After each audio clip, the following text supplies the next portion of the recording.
Oh man, what a week. What a week.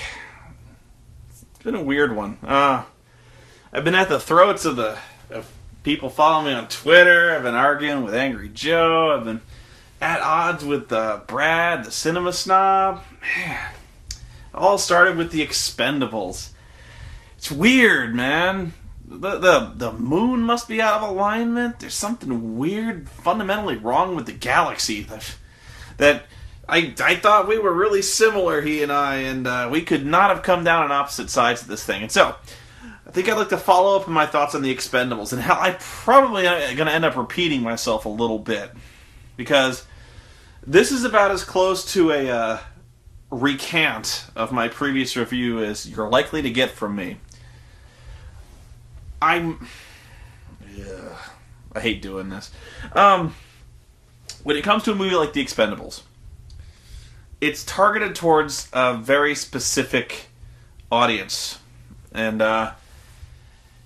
guys like Joe, and even guys like the Cinema Snob, and normally even guys like me, when we are faced with a movie, oftentimes the only thing you need to say is stuff like, Sylvester Stallone blows shit up real good.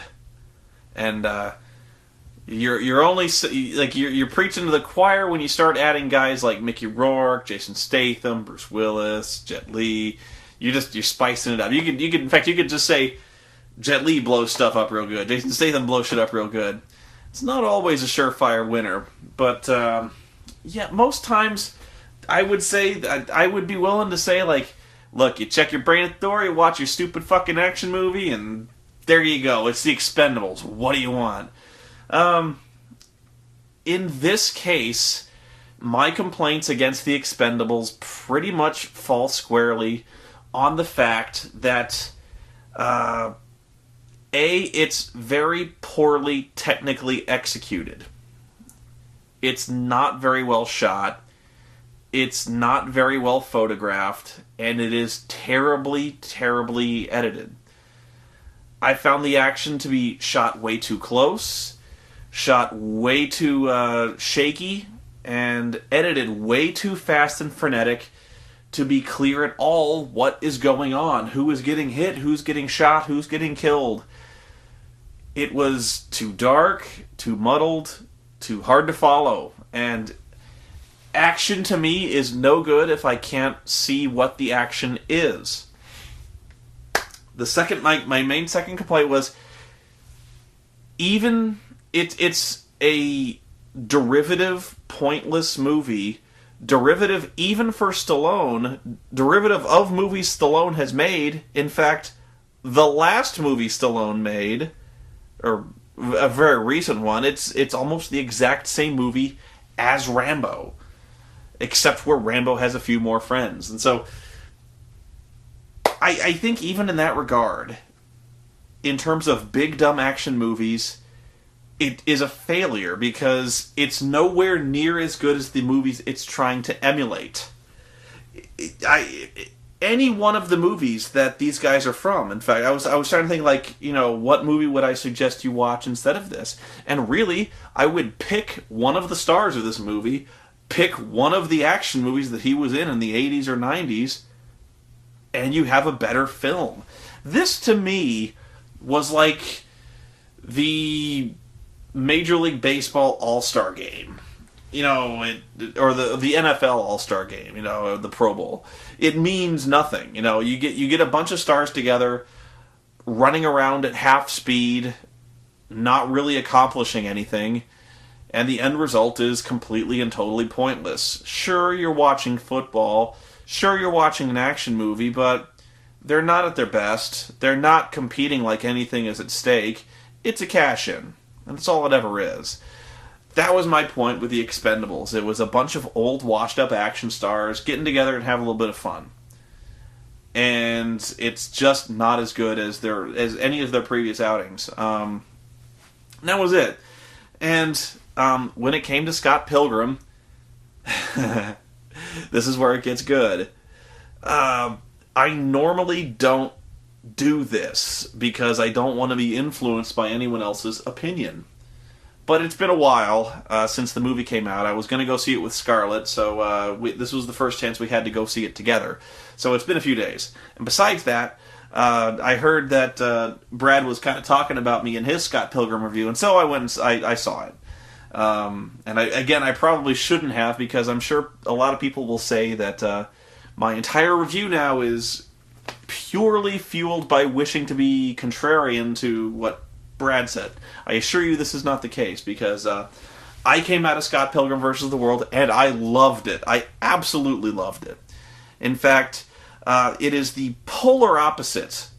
It's like two sides of the same coin, actually. You could make similar arguments on both sides. They're big, dumb, loud, stupid action movies that really just embrace the insanity of it all, and it's meant to be a real action flick. And what really stuck with me is the fact that I had to stop the video because I was laughing too hard, and it was really funny, but Brad called this movie pretentious. Oh, Brad. Pretentious. This from the guy who's got 2 sets of Caligula, one still in shrink wrap. Woo! Yeah, okay. Before I stop, I see you over there writing your comments about how I'm calling Brad pretentious. I am a little bit, but that's okay. You know what? We could all do with a little pretension in our lives. I myself am a pretentious fellow. I myself am a guy who was just this week donated from a fan one of the most extraordinary donations I've ever received. That is a testament, a monument to my pretentiousness and nerdiness. I'd like to show it to you now. If you don't recognize this, this is Wang's jacket from Big Trouble in Little China. Actually, it's not the Wang's jacket. It is a prop replica of the jacket that Wang wore in that movie. And it's my favorite ever movie. And thank you so much to the person who donated this jacket. I don't know if he wishes to be named, so I won't. But this was an extraordinary gift, and I don't know what inspired you to do this, but thank you nonetheless. This is an amazing gift, and in fact, I would have considered it impossible up to this point, because these jackets were actually discontinued. They were available for a very short time, but no longer. So I don't know how you talked them into making a new one. I don't know where you found it, but thank you. I will treasure this, and as soon as the weather cools down a little bit, it's still very hot here, I will be wearing this jacket because this is an amazing prop. And so I hope you know where I'm coming from, and I am willingly shooting myself in both feet by telling you my favorite movie of all time is Big Trouble in Little China. Roger Ebert, I am not. And yeah, I hope you know that's where I'm coming from. Whenever I review a movie, it really is my favorite movie. It ain't Caligula. It's a little more. I can show this movie to my friends. Big Trouble does not have any 4-foot-tall penis cakes, although that's probably to the movie's detriment. I don't know. Now I'm just saying. I think if there's a primary difference between us, he's got Caligula, I've got Jack Burton. It's a little bit of there is a disconnect between us. We are not exactly the same type of guy. Although, I am fascinated by the fact that Brad did not like this movie, because we are really similar. He is not. He's the kind of guy who is very video game literate. I remember watching his riff tracks. He did a short where he made a Castlevania reference. I would have never thought of that. It was awesome. And I know he at least played video games back in the day, the old school type stuff that you'd be familiar with. I mean, we're basically the same age, so it's kind of fascinating to me, especially since he's the guy who really does watch a lot of really ludicrous, crazy kung fu martial arts flicks. Hell, he's got a character based on the whole premise of watching stupid kung fu flicks. So, I really was interested by the fact that he basically threw his hands up at this movie and said, I just don't get it. Like, he's like, 7 Evil X's? What? Kung fu fighting? What the fuck? Like, he was really very flustered by this film. Like, I can kind of picture him in the theater just, like, shaking his head going, what the fuck is going on up here? What? And so, this is... I love this film again. And so, explaining this movie is kind of complicated because I find that there is so much more depth and complexity to this film than I think is... There's a deceptive amount of depth and complexity that it makes me come off as really pretentious just describing it. But I think it can be taken on a lot of levels. And the simplest level, and I think probably one of the more satisfying levels to take it on, is simply at face value.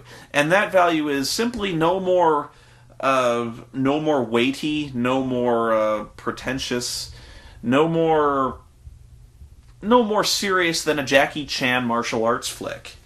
And in fact, I think the best way to consider the mindset to be in when watching this movie is as a Jackie Chan flick, because if you look at it in terms of tone, in terms of character, in terms of choreography and action, it's actually very, very...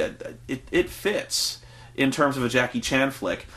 And Jackie Chan always made movies that were unique, even in regards to other martial arts movies, because Jackie almost never played a dominant, chiseled jaw hero who was always a better fighter, who was like a grim avenger, or this guy who was like the ultimate fighter, some guy who was just this dominant dude who comes to avenge somebody's death or something like that. No, Jackie Chan usually played comedy because he has a very expressive face. He's got a great comic timing, and so he does, in many of his movies, he does the same style of action where most of his martial art is really just running away, where he's surrounded by guys. And so he's a great fighter in all of his movies, but he's always on the run, because he's still one guy. He's a great guy, but he's a great fighter, but he's still usually surrounded and almost always outmatched, just in terms of numbers and, in many cases, skill. So there's a real vulnerability to Jackie, a real ability to sympathize and empathize with Jackie's character, because when he's getting beat up pretty much for real. And so the fact that he's able to run away from these characters and build them up as legitimate threats builds a lot of drama to this movie. And so, but it's also really funny watching him run from one crazy scenario to another where he's always getting just overwhelmed and outmatched. And so I think if you look at it from a stylistic point of view, at face value, this is a very Jackie Chan action flick, so much so that you almost wonder if they use that as kind of a template, where Scott Pilgrim is this very simple, dopey, slacker type guy who just wants to be kind of left alone, and he's just being assaulted from all sides by these mystic warrior dudes who keep just intruding into his life unasked for, and he just wants to be left alone. And so he's Jackie. So I think that's what, if I were to explain it best, just in terms of simply enjoying the action, I would say it's a Jackie Chan flick. But there's so much more to it than that, and I think that's where, that's why I think Brad misunderstood this on a fundamental level, is the fact that if you just look at this as a simple martial arts flick, I think it works. But there's a lot more to it than that, and I think it really ties into the fact that one, the source material is very good. It's probably one of the more important comic series to come out the last 15 years. And it's made even more potent by the fact that it's directed by Edgar Wright, who is, I can safely say without hyperbole, given his track record, probably the most important, the most talented, and the best director currently working today. For the simple fact, I can't think of a single movie that he's made ever that is less than a 5-star movie. Oscar-worthy movies right down the line. I'm not saying for Best Picture, but I'm saying for like just basically in terms of screenplay. I'm definitely saying Oscar-worthy material in terms of screenplay. Shaun of the Dead, probably the weakest of the films, and I'm not bashing Shaun of the Dead as being a weak film. I'm saying like that's a 5-star flick, surprisingly, amazingly good. Hot Fuzz. If you look at Hot Fuzz, honest to God, Hot Fuzz should be a case study in screenwriting classes for how you write. It is. I am not exaggerating when I say it is probably the best, most tightly written, efficient screenplay I've ever seen in my life. There is not a wasted word in Hot Fuzz. It is a phenomenal screenplay. And that's just from like a technical standpoint. Like just in terms of just reading the story, it is that amazing.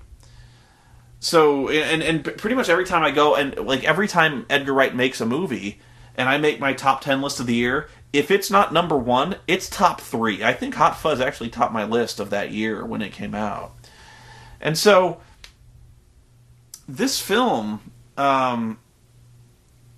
he was the perfect director to take on this movie because it's right up his alley, in the sense that this really does capture basically an entire generation's sensibilities. Kind of like I hate to abuse the term, but that slacker hipster generation that Brad so snobbishly turned his nose up at, it really does capture that kind of college age driftless malaise that I lived through for a long time. When you've got this very directionless, dopey guy who basically his main aspiration, his main accomplishment of the day is mastering the bass line from the battle scene of Final Fantasy II. That's his big victory of the day. He has no real long-term goals. He's stuck in a band. He has no appreciable, he has no real source of income. What's astounding about Scott is that he's not living with his parents, which I was at that point in his life. And there's, from a technical let me just talk about the technical standpoint, where I said basically this movie succeeds on every level that Expendables failed. And I remember talking to Angry Joe, and actually I wish I'd seen Angry Joe's review. I think he's still editing it, or he's still putting it up. But I talked to Joe, who was just browbeating me over my hatred of the Expendables, and I was talking about how I didn't like the editing and stuff like that. And he warned me. He said, before I'd seen this, he says, well, if you thought the editing was hard to follow and frenetic and just headache-inducing in the Expendables, you will fucking hate Scott Pilgrim. I don't know. Joe is out of his mind.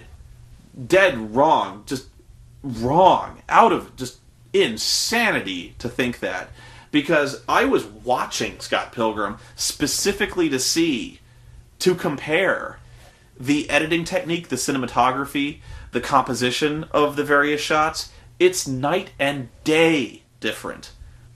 The shots were expertly framed, expertly shot, pulled back far enough where I could follow the action. The edits were, there were times when the edits were fast, but they weren't impossibly fast. They weren't headache-inducing. The action was easy to follow, and the edits were far apart enough where you could really appreciate the action choreography.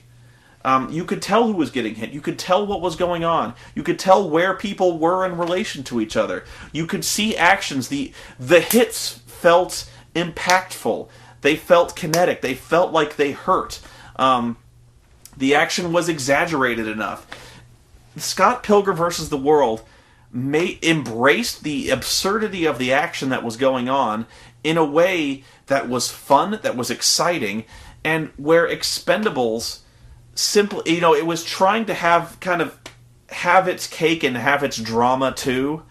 where it was trying to have fun, have this really gory, over-the-top explosion fest, and yet still try to bring this dramatic weight to the proceedings, when it really should have just embraced the madness, as it were, gone balls out, balls to the wall, and just gone crazy with it. Scott Pilgrim goes crazy with it, and it does it with such color, such verve, and such excitement that it makes you excited to watch it. It does it with a humor and style that is refreshing to see, and I think, this is one of those milestone films that will probably not only, define this kind of movie, define how one interprets a comic book into a movie, with the visual cues, with the various the techniques and integration of comic panels into the scene, and does it in a way where it integrates neatly into the film, and it integrates into the storytelling in a fun and unusual way. But it doesn't do it so that it feels pretentious. It doesn't do it so that it feels invasive or annoying. It does it perfectly. And so I think in the hands of a lesser director, it might have gone too far.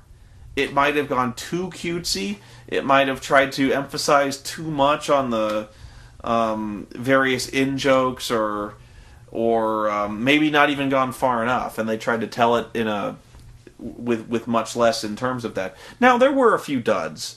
Actually, the one joke that I still kind of cringe at is the what's the web address for Amazon.ca? And I think the main reason that one really falls flat for me is because I've heard that joke a lot, and it's really just mainly it's a recycling of the joke, what's the number for 911? I've heard that a bunch of times. I've probably heard it in a Michael Bay film, actually. I've heard it in Ace Ventura.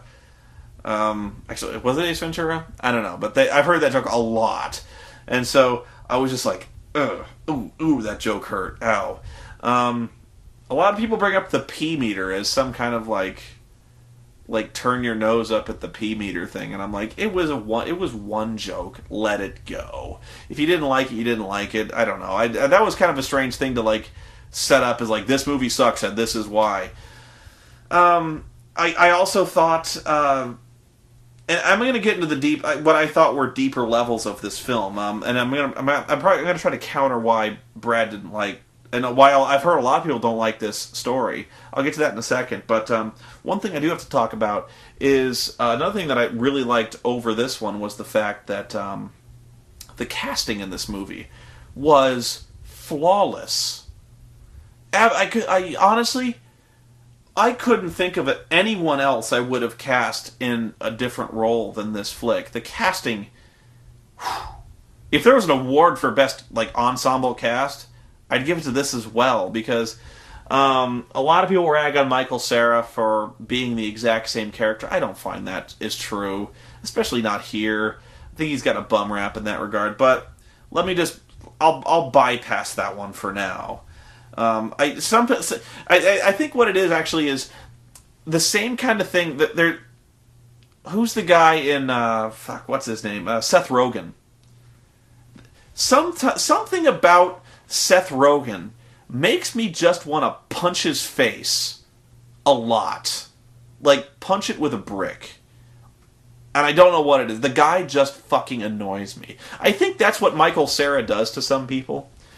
And in a way, Jesse Eisenberg does that to me. Michael Cera and Jesse Eisenberg are kind of they're competing for the same roles. It almost seems like it's weird that how similar they are. They always play the very quiet, kind of sheepish, I don't know, what do you very awkward type of nerdy guy. And so, yeah, it's similar like that. Actually, if I may go on a tangent for a second, I saw in the theater a trailer for The Green Hornet. Oh my god. Oh. That movie, I have never dreaded a movie as much as I dread The Green Hornet. Just looking at that flick. Seth Rogen as the Green Hornet. Actually, you know what? I do dread another one almost as much, and that's Gulliver's Travels with Jack Black. I don't know. There's something to me always about this is where I get really inconsistent and hypocritical. By the way, there's something to me about taking a serious superhero and camping it the fuck up, like making a serious superhero into a comedy. Like Batman, I actually the Adam West Batman. That's one I don't get. I never got that. Where like Batman to me was always this grim, dark, gritty superhero, and when you start getting goofy with a motherfucker, I'm like, oh, really? And so Green Hornet, it's always been kind of the whole point of the Green Arrow. When like the old serials were on, was the fact that Kato was the guy who could actually fight. Like Bruce Lee was Kato back in the old serials, and so like, you know, on the screen, Kato was doing this kung fu shit, and the Green Hornet was just kind of this, you know, square-jawed white guy who never did shit, you know, and like he'd walk into a room, Kato would fucking killed everybody, and he'd walk in and be like, "Oh, good job, Kato. We make a good team, you and I." And so the point of the Green Hornet movie is the fact that like it's that, only it's meant to be a comedy. Where it's like, Seth Rogen is Seth Rogen, and he's like completely fucking useless. And Kato's the guy who is always fighting, like he's the real crime fighter. And so they're doing that like we don't get the joke. Like, you know what I'm saying? Like with the fact that like when you saw the Green Hornet, that was always kind of the camp value. Was like you watch this show and you're like, oh man, like the Green Hornet didn't do shit. It was all Kato doing the work. But now they're just like beating you over the head with the fact that the Green Hornet is this bumbling idiot who can't do anything, and Kato is the ninja. You know, so like it's like we don't get the joke. Like we didn't get it before. It's taking that concept and just being like we're funny. I don't know. And ironically enough, if that sounds familiar, the fact that the bumbling white guy who thinks he's the hero of the movie, and yet it's his extremely spiritual, competent Chinese friend who is the one who's the real martial artist, who has the real emotional investment, who has everything at stake in the movie, who is the real hero, that's Big Trouble in Little China. Jack Burton is the guy who thinks he's the hero of the film because his truck has been stolen. He's this big, muscular, attractive-looking, heroic dude, but the real hero is Wang. Because he's the guy who actually is fighting. He's the guy with a personal investment whose girlfriend has been kidnapped by this elder Chinese god who knows everything, who is best equipped to deal with the situation. That's Big Trouble in Little China. If you want to see that gimmick where it works, watch that movie. It's an awesome movie. Okay, back to Scott Pilgrim versus the World. And I was talking about the casting. I could basically go top to bottom and talk about how well done the casting was in this flick. In fact, I think if there was any complaint I would make about this flick, it's that Anna Kendrick is supposed to be Scott's younger sister, and she looks older than him. It's kind of weird. Although, I mean, don't get me wrong, Anna Kendrick is an amazing actress who deserves way better than Twilight at this point. So that's really a minor nitpick when it comes to this. There are a lot of real revelations, real discoveries, or even like rediscoveries when it comes to certain actors in this flick. I forget the guy who plays the guy with the stunt doubles. I'm forgetting his name. Lucas Lee. I forget his name, but his character's name is Lucas Lee, I think. Really funny role in that. Brandon Routh is in this flick. Jason Schwartzman also really good. But I think the real breakout roles in this flick were the guys who play young Neil, and the scene stealers of this movie were, I believe it's Ellen Wong as Knives Chow. I think that's her name. Knives Chow is absolutely electric in this film.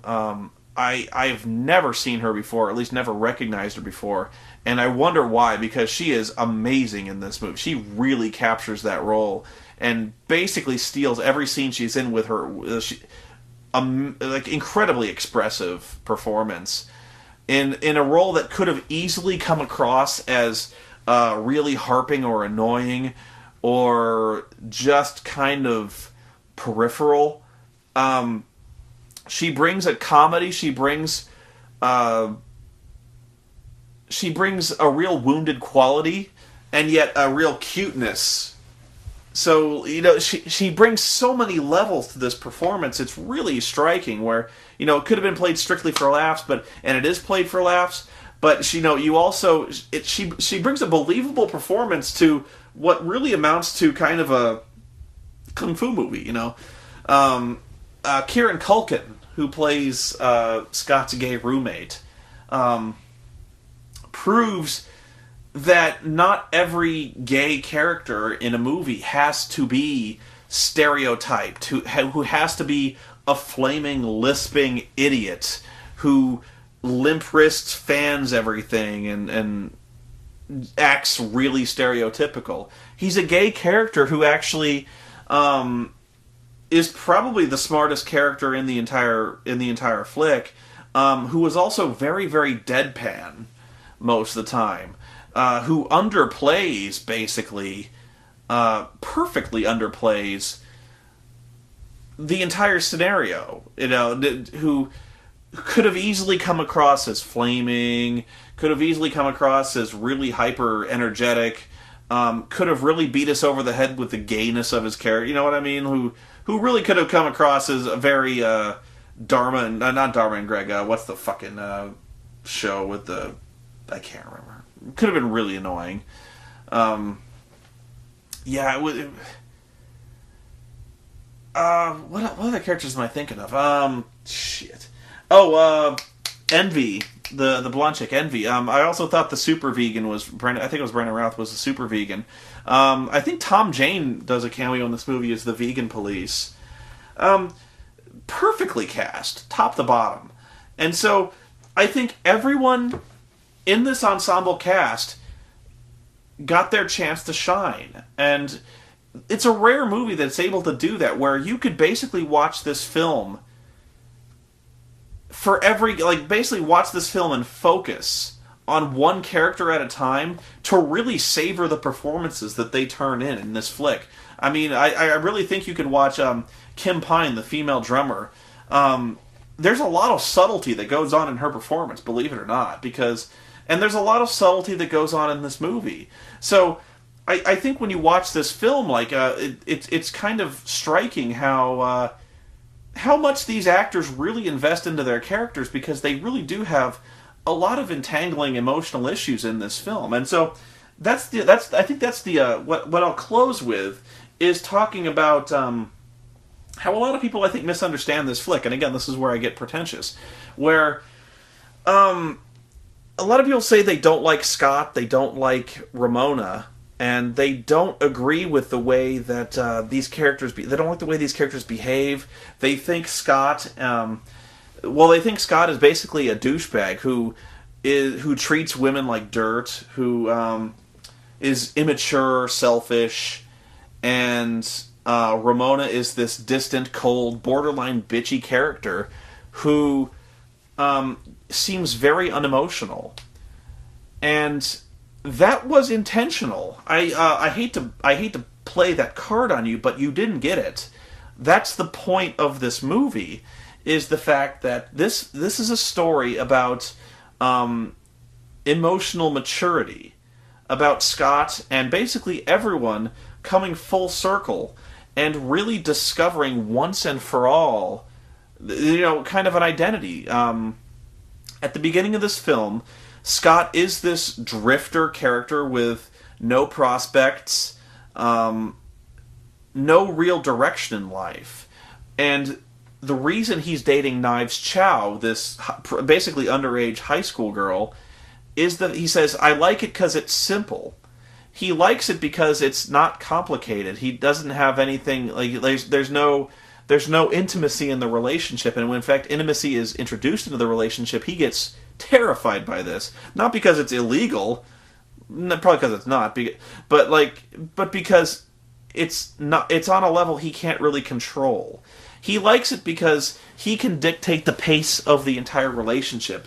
He's the mature one. He's the one that, he likes being idolized because to her, he's this older figure who's very cool. He has this band, and so she doesn't have the life experience to fully appreciate what an idiot he really is. And so when he meets Ramona, who is this gorgeous, provocative, unattainable girl who is really aloof and shows no interest in him whatsoever, he's immediately smitten because, well, she's forbidden, and he thinks,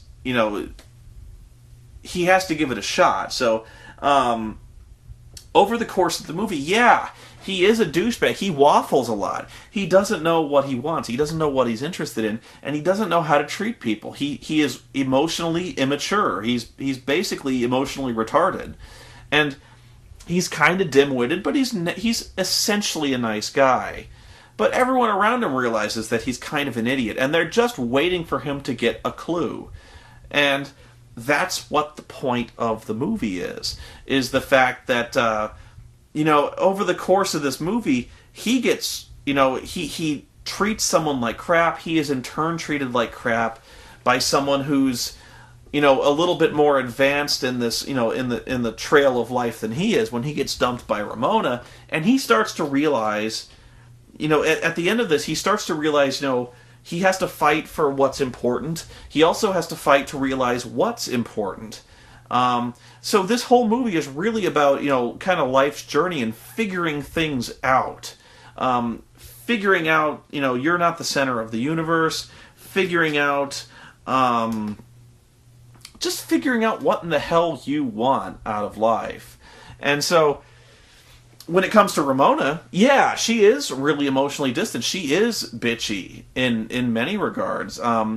She's pretty frigid, and she herself is really her entire character arc is predicated on the fact that she's kind of taken a step back from her life.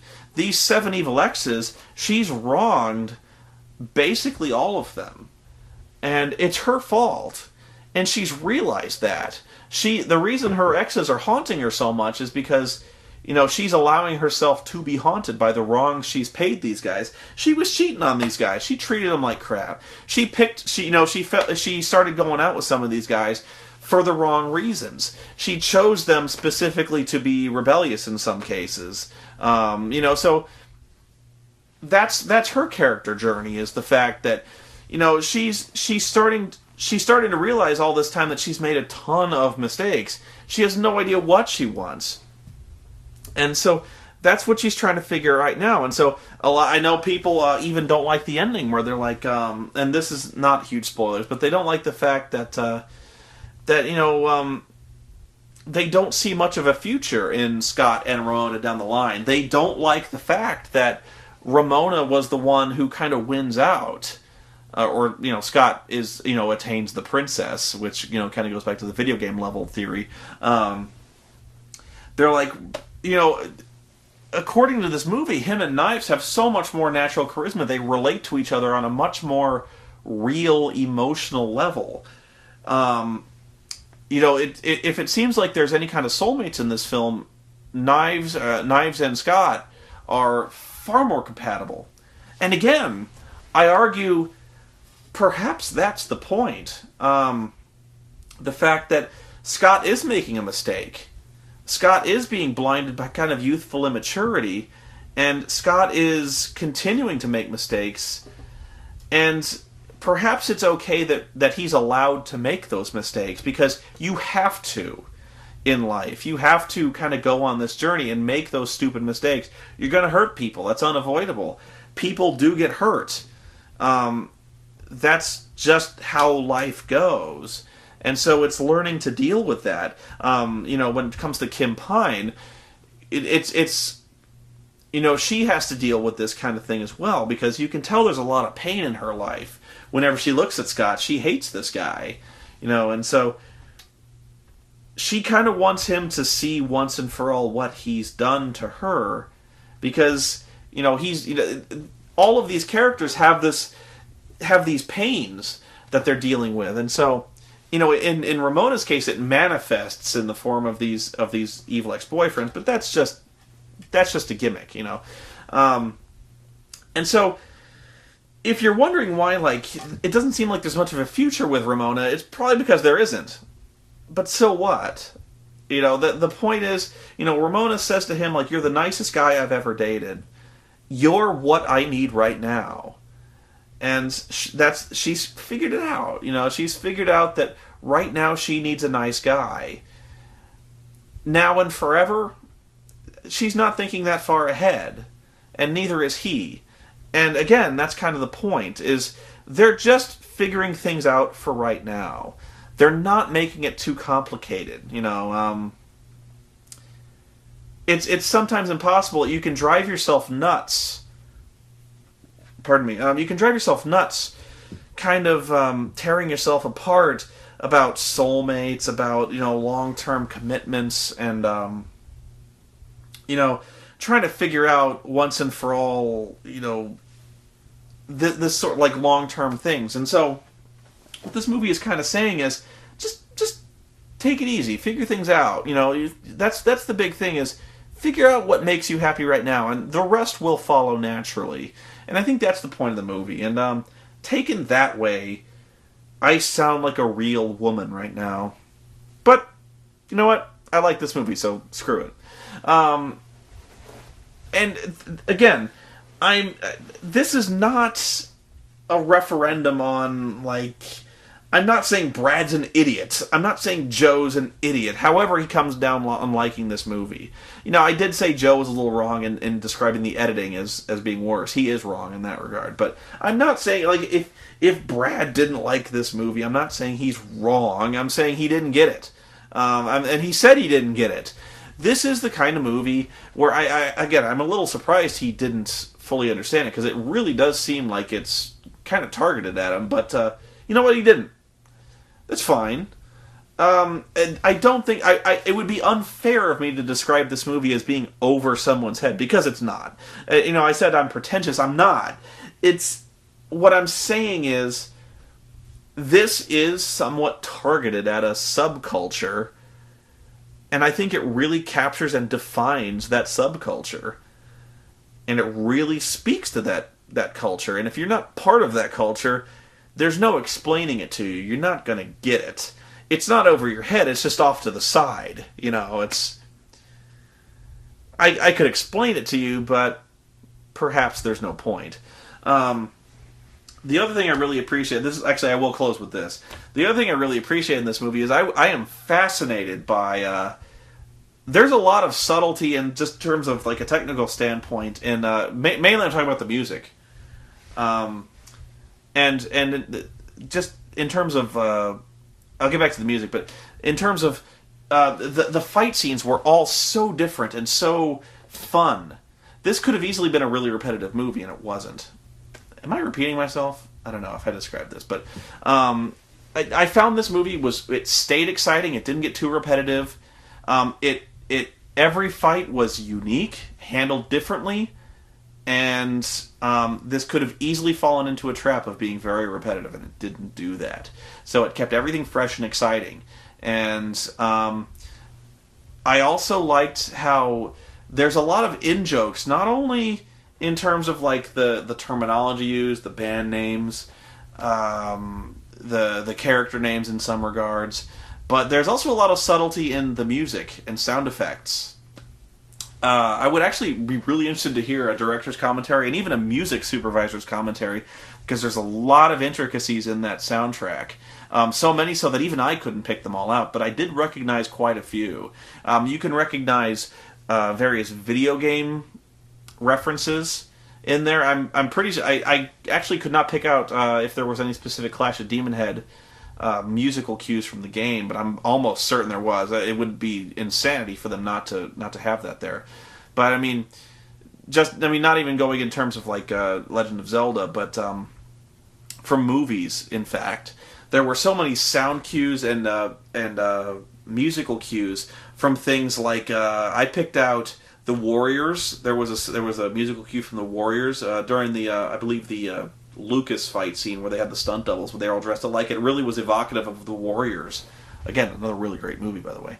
I remember there was a sound cue from Flash Gordon, that brought me back. So yeah, I actually think this was really evocative of the 80s and 90s in much more successful fashion than The Expendables was.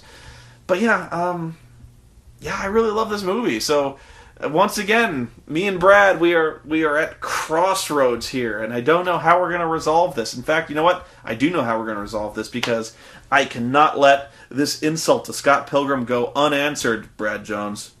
Because next time you and I encounter, you'd better bring your Kung Tai Ted outfit, because we're going to settle this once and for all. And we're going to settle this Scott Pilgrim fashion. We got a battle to see who is deadliest and who is right when it comes to this one. So you be ready, because I'm coming for you. Got it? See you next time.